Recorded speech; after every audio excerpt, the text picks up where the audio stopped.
नमस्कार, मैं रवीश कुमार। दिल्ली के मुख्यमंत्री अरविंद केजरीवाल को 15 अप्रैल तक के लिए न्यायिक हिरासत में भेज दिया गया है। मनी लॉन्ड्रिंग का कानून ही ऐसा है कि एक बार ईडी जिसे बंद कर देती है, उसके लिए जमानत मुश्किल हो जाती है।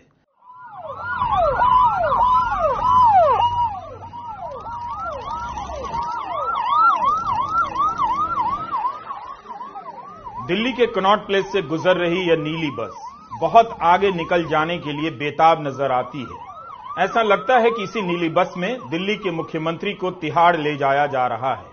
हूटर की आवाज किसी खतरे का ऐलान करती हुई जा रही है। खाली रास्ते बता रहे हैं कि जनता को होश नहीं आया है। धर्म के नशे में उसने अपने कानों में पत्थर ठूंस लिए हैं। हूटर को और जोर से चीखना होगा। एक सीटिंग मुख्यमंत्री को दुर्दांत अपराधी की तरह ले जाया जा रहा है।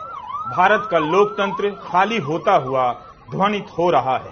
सड़क का यह खालीपन पुलिस सुरक्षा का बंदोबस्त नहीं है राजू, ये तुम्हारा लोकतंत्र है जिसके लिए लाखों लोगों ने जान दी। पिंटू मिले तो उसे बता देना। राउज एवेन्यू से तिहाड़ का यह लंबा रास्ता कितनी तेजी से सफर पूरा कर रहा है। देखते देखते 25 दिनों के लिए एक मुख्यमंत्री को जेल में डाल दिया गया। विपक्ष के लिए पुलिस के काफिले में तिहाड़ का ही सफर तय करना रह गया है। जेल में बंद विपक्ष के बिना 2024 के चुनावी लोकतंत्र में दो ही आवाजें सुनाई देंगी। सैकड़ों चैनलों पर गूंजती हुई प्रधानमंत्री नरेंद्र मोदी की आवाज और दूसरा केजरीवाल को जेल ले जाती पुलिसिया गाड़ी के हूटर की आवाज। सुन सकते हैं तो सुन लीजिए।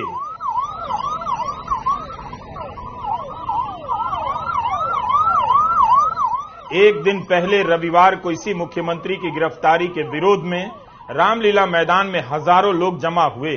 तमाम विपक्षी दलों के नेताओं ने गिरफ्तारी की निंदा की और इसे लोकतंत्र के गंभीर खतरे के रूप में बताया था।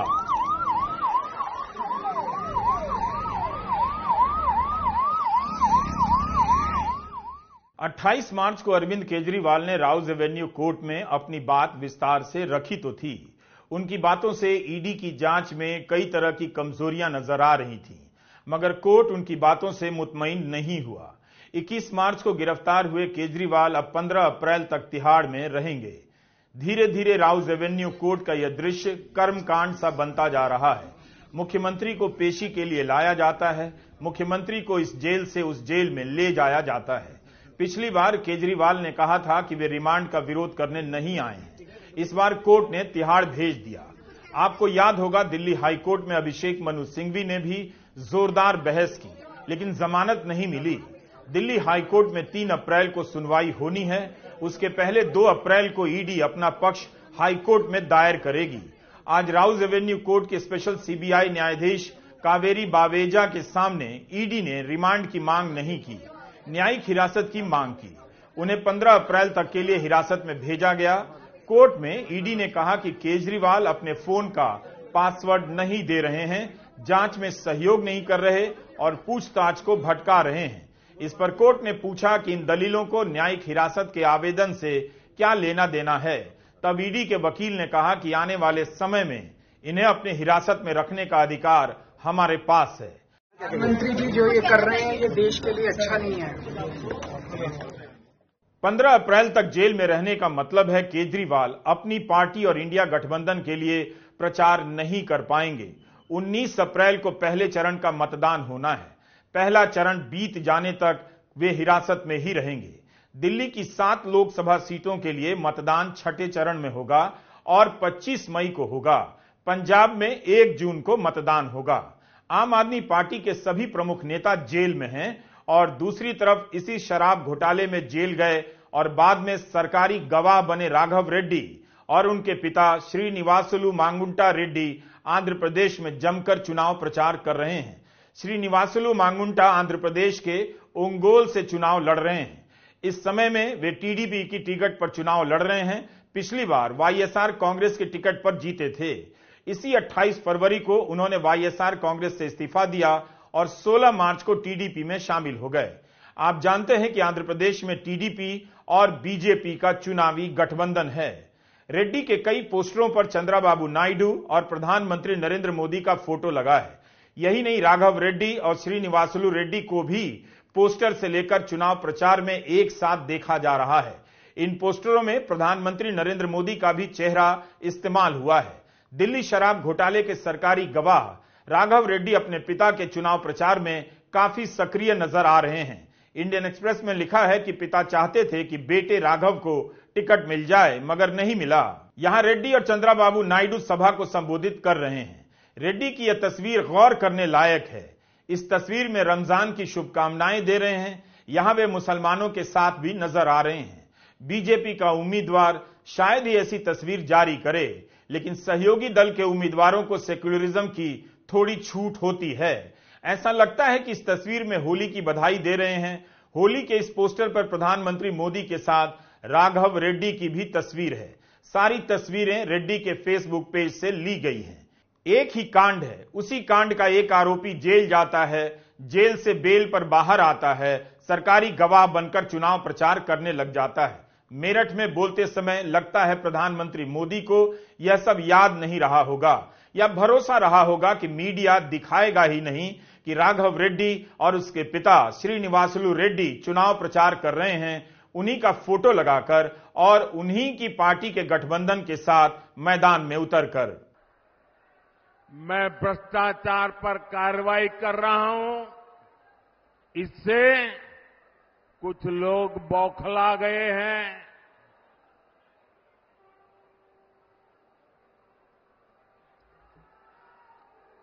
वो अपना आपा खो बैठे हैं। और मेरे प्यारे देशवासियों, मैं कहता हूं, मोदी की गारंटी कहती है, मोदी का मंत्र है भ्रष्टाचार हटाओ। वो कहते हैं भ्रष्टाचारी बचाओ। ये चुनाव इन दो खेमों की लड़ाई है। एक खेमा एनडीए का, जो भ्रष्टाचार हटाने के लिए मैदान में है। दूसरा वो खेमा जो भ्रष्टाचारियों को बचाने के लिए मैदान में है। फैसला आपको करना है। भ्रष्टाचार को लेकर दो खेमे तो वाकई नजर आते हैं। बस फर्क यह है कि आपको देखना है कि कौन खेमा किसकी तरफ है। जिन पर प्रधानमंत्री नरेंद्र मोदी ने खुद ही भ्रष्टाचार के आरोप लगाए, वही उनकी पार्टी में हैं, या फिर सहयोगी दल से चुनावी मैदान में। नवीन जिंदल पर कोयला घोटाले के मामले में आरोप है, मनी लॉन्ड्रिंग का केस है, वो अब प्रधानमंत्री के खेमे में हैं। उनकी पार्टी बीजेपी से चुनाव लड़ रहे हैं। आप प्रफुल्ल पटेल हैं और आप महाराष्ट्र के उप मुख्यमंत्री अजीत पवार। आप दोनों पर बीजेपी ने ही अलग अलग मामलों में 70 हजार करोड़ के घोटाले के आरोप लगाए। प्रधानमंत्री ने भी लगाए और पब्लिक को सब पता है। केवल इन्हीं दो लोगों पर 1,40,000 करोड़ रुपए के घोटाले के आरोप हैं। आपको बता दें कि ये दोनों आजकल प्रधानमंत्री मोदी के खेमे में हैं। प्रधानमंत्री मोदी ही बता सकते हैं कि जिन्हें वे भ्रष्ट बताया करते थे, वे उनके खेमे में कैसे आ गए। प्रधानमंत्री मोदी से पूछिए कि एनडीए का कौन सा एक खेमा है जो भ्रष्टाचार से लड़ रहा है।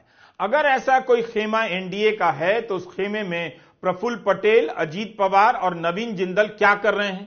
कम से कम इतना तो लिहाज करना ही चाहिए था कि जिस दिल्ली शराब घोटाले में ईडी ने राघव रेड्डी को गिरफ्तार किया, बाद में बेल पर रिहा होने के बाद राघव रेड्डी सरकारी गवाह बना, उसके पिता श्रीनिवासलू रेड्डी अपने बयान में केजरीवाल का नाम लेते हैं। वही रेड्डी टीडीपी की टिकट पर चुनाव लड़ रहे हैं। राघव रेड्डी पिता के साथ प्रचार कर रहा है। बीजेपी के साथ टीडीपी का गठबंधन है।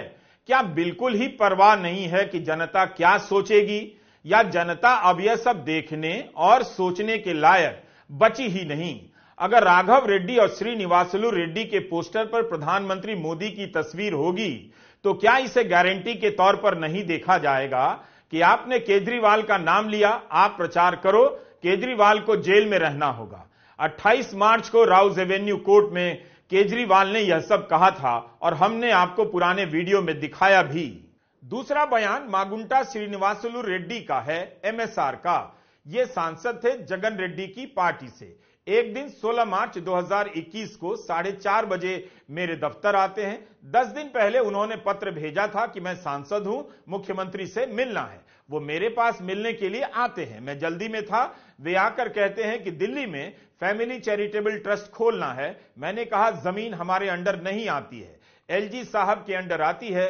आप मुझे चिट्ठी दे दीजिए, मैं एलजी साहब को फॉरवर्ड कर दूंगा, बस। 16 सितंबर 2022 को उनके घर पर रेड होती है। उनसे पूछा जाता है कि क्या आप केजरीवाल से मिले? वो कहते हैं हां मैं मिला, मैं उनसे फैमिली ट्रस्ट के लिए जमीन मांगने गया था। यह 16 सितंबर 2022 को सेक्शन 17 में दर्ज हुआ बयान है। ईडी इससे खुश नहीं होती है। 5 महीने के बाद उनके बेटे को 10 फरवरी के दिन गिरफ्तार कर लिया जाता है। उसके बावजूद अपने स्टेटमेंट पर कायम रहते हैं। 5 महीना जब बेटा गिरफ्तार होता है, जेल में रहता है, तो बाप टूट जाता है। 16 जुलाई को अपना बयान बदल लेते हैं। 18 जुलाई को बेटा छोड़ दिया जाता है। उसके बाद उनका कोई स्टेटमेंट नहीं होता। जैसे ही उन्होंने मेरे खिलाफ स्टेटमेंट दिया, बेटा भी छूट गया और स्टेटमेंट लेने भी बंद हो गए। और 3 अक्टूबर को उनका माफीनामा भी हो गया। मिशन पूरा हो गया। इसका मतलब ईडी को केवल और केवल मुझे फंसाना था। इस बयान के आधार पर एक तस्वीर तो नजर आती है। पहले राघव रेड्डी जेल जाता है, फिर जेल से बाहर आने के लिए केजरीवाल का नाम लेता है। उसमें भी लेन देन का कोई स्पष्ट आरोप नहीं है। लेकिन केजरीवाल जेल में और बाप बेटा चुनावी मैदान में। आंध्र प्रदेश का एक क्षेत्र है ओंगोल, यहां से श्रीनिवासुलु मागुंटा रेड्डी टीडीपी की टिकट पर चुनाव लड़ रहे हैं। श्रीनिवासुलु रेड्डी और राघव रेड्डी को चुनाव प्रचार में देखकर क्या किसी के मन में सवाल ही नहीं उठेगा कि इनकी तो बहुत मौज है। इनके बयान पर एक मुख्यमंत्री को जेल में डाला गया है और ये आराम से चुनाव प्रचार किए जा रहे हैं। यही नहीं, दिल्ली से इतने सारे चैनल चलते हैं। क्या आपने उन चैनलों पर इन बाप बेटे के चुनाव प्रचार का कोई वीडियो देखा है? इनका कोई इंटरव्यू देखा है? ऐसा तो नहीं कि सरकारी गवाह बन जाने से ये दोनों बरी कर दिए गए हों। कितने पत्रकारों ने जाकर रेड्डी और उनके बेटे राघव रेड्डी से पूछा होगा कि आप सरकारी गवाह क्यों बने? केजरीवाल को गिरफ्तार करने के बाद क्या ईडी को जरूरत महसूस नहीं हो रही कि बाप बेटे को फिर से हिरासत में लेकर जांच की जाए, पूछताछ की जाए? हम कानूनी प्रक्रिया के जानकार बिल्कुल नहीं हैं, लेकिन सहज बुद्धि से सवाल कर रहे हैं। इनके बारे में अभिषेक मनु सिंघवी ने दिल्ली हाईकोर्ट में कहा कि एक आदमी के बयान पर मुख्यमंत्री को गिरफ्तार कर लिया जाता है। जुलाई 2023 में उनके पिता मागुंटा श्रीनिवासुलु रेड्डी ने बयान दिया जिसमें पहली बार केजरीवाल का नाम लिया। इसके बाद बेटे को बेल मिलती है। जैसे ही वह बयान देता है, ईडी उसकी गिरफ्तारी का विरोध नहीं करती है। फिर यह आदमी सरकारी गवाह बन जाता है। इन बयानों का मतलब क्या रह जाता है? प्रधानमंत्री नरेंद्र मोदी को बताना चाहिए कि शराब घोटाले में गिरफ्तार एक आरोपी जेल गया, बेल मिली, सरकारी गवाह बना, फिर आपके गठबंधन से चुनाव लड़ रहा है। क्या तब भी वे खुद को भ्रष्टाचार से लड़ने वाला मानते हैं? मैं अपने देश को भ्रष्टाचारियों से बचाने के लिए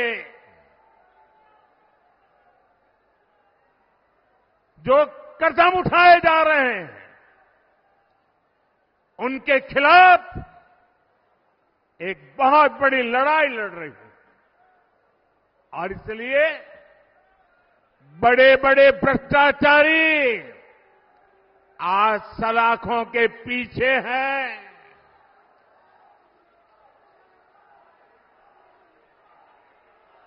सुप्रीम कोर्ट तक जमानत नहीं मिल रही है और इसलिए कई बड़े बड़े भ्रष्टाचारियों को कोर्ट के चक्कर लगाने पड़ रहे हैं। और इसलिए पूरे देश में आपने टीवी पे देखा होगा, कहीं बिस्तर के नीचे से नोटों को ढेर निकल रहे हैं, कहीं दीवारों से नोटों के ढेर निकल रहे हैं। और अभी तो मैंने देखा वॉशिंग मशीन में नोटों के ढेर थे। चुनावों के बीच में ईडी और आईटी के सहारे विपक्षी पार्टी और उसके नेताओं को घेरा जा रहा है। क्या यह भ्रष्टाचार की लड़ाई है? सुप्रीम कोर्ट से जमानत नहीं मिल रही है, यह फैसला तो नहीं है। मनी लॉन्ड्रिंग के केस में जमानत मुश्किल कर दी गई है। कोर्ट के सामने इस कानून की समीक्षा होनी है। कोर्ट ने अपना फैसला सुनाने में काफी देरी कर दी। यह इंडियन एक्सप्रेस में छपा है। हिंदी के अखबारों में ऐसी बातें नहीं छापी जाती हैं। पूरा मकसद होता है कि जनता को, हिंदी के पाठकों को कुछ बताना ही नहीं है, उसे अंधेरे में रखना है। क्या हिंदी के अखबारों के पास संपादक और पत्रकार नहीं है कि इन 3 पूर्व मुख्य चुनाव आयुक्तों से बात करें, जो इंडियन एक्सप्रेस ने बात कर छापा है। इनका कहना है कि आयकर और ईडी का विपक्ष के विरुद्ध इस्तेमाल लेवल प्लेइंग फील्ड को बिगाड़ रहा है। यह बयान कांग्रेस को आयकर द्वारा दिए गए नोटिस और केजरीवाल की गिरफ्तारी के बाद आए हैं। उन्होंने कहा कि चुनाव आयोग को एजेंसी से मिलकर पूछना चाहिए कि ये नोटिस चुनाव खत्म होने तक क्यों नहीं रुक सकते हैं। पूर्व चुनाव आयुक्त एसवाई कुरैशी ने कहा है कि चुनाव आयोग इस तरह की कार्रवाई पर रोक लगा सकता है। पूर्व मुख्य चुनाव आयुक्त कहते हैं कि इस तरह की कार्रवाई पर चुनाव आयोग रोक लगा सकता है। चुनाव आयोग से विपक्ष ने बाकायदा शिकायत की है, तब चुनाव आयोग कार्रवाई क्यों नहीं कर रहा है? इस भ्रम में मत रहिए कि भ्रष्टाचार से लड़ाई हो रही है। नोटबंदी के समय काले धन को सफेद किया गया। कितने लोगों के खिलाफ कार्रवाई हुई? जनवरी 2023 में नोटबंदी पर 5 जजों की बेंच ने फैसला दिया। इनमें से 4 जजों ने नोटबंदी के फैसले को वैध माना। केवल एक जज थी, जस्टिस बीवी नागरत्ना। जस्टिस नागरत्ना ने अपनी असहमति दर्ज कराई। हमने तब जस्टिस नागरत्ना के जजमेंट के हिस्से को लेकर एक वीडियो विस्तार से बनाया था। नोटबंदी नोटिफिकेशन से नहीं होनी चाहिए थी, उनका कहना था। उनका यह कहना था कि संसद में पास कानून के जरिए नोटबंदी लागू होनी चाहिए थी। नोटिफिकेशन भी अवैध था। जस्टिस नागरत्ना ने यह भी लिखा कि भारतीय रिजर्व बैंक ने अपने विवेक का इस्तेमाल नहीं किया। हैदराबाद के नालसार में जस्टिस नागरत्ना ने एक सवाल उठाया कि नोटबंदी के पीछे तर्क दिया गया कि काला धन समाप्त हो जाएगा, मगर कैसे हो गया? उस समय 86% करेंसी 500 और 1000 के नोटों में थी। 98% करेंसी तो वापस आ गई। तो जो काला धन समाप्त करने का उद्देश्य था, उसका क्या हुआ? जस्टिस नागरत्ना रिटायर नहीं हुई हैं, अभी भी सुप्रीम कोर्ट में हैं। उन्होंने कहा है कि नोटबंदी ब्लैक को व्हाइट करने का अच्छा तरीका है। इससे बेहिसाब काला धन सिस्टम में घुस जाता है। उसके बाद आयकर विभाग की क्या कार्रवाई होती है, हमें नहीं पता। आम आदमी की परेशानी ने मुझे झकझोर दिया, इसलिए मैंने असहमति दर्ज कराई थी। जस्टिस नागरत्ना ने जोर देकर कहा, जिस तरह से नोटबंदी हुई वह ठीक नहीं थी। Imagine a laborer who went to work those days, who was given a 500 rupee note or a 1000 rupee note at the end of the day. He had to go and get that note exchanged before he could go to the grocer shop to buy the daily essentials. And the other aspect is 98% of the demonetized currency came back to the Reserve Bank. So where were we heading towards what is called the black money eradication? I thought it was a way of converting black money into white money by this demonetization, because firstly 86% of the currency was demonetized and 98% of that currency became white money.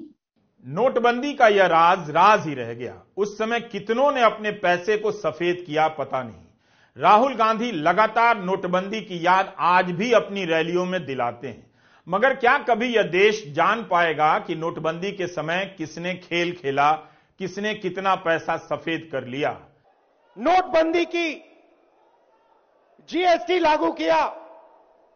मुझे बताइए, GST से, नोटबंदी से किस गरीब व्यक्ति को फायदा हुआ? किस छोटे दुकानदार को फायदा हुआ? किस किसान को फायदा हुआ? किस बेरोजगार युवा को फायदा हुआ? किसी को नहीं। प्रधानमंत्री नरेंद्र मोदी चुनावों में ईडी का बचाव करने लगे हैं। सभी को दिख रहा है।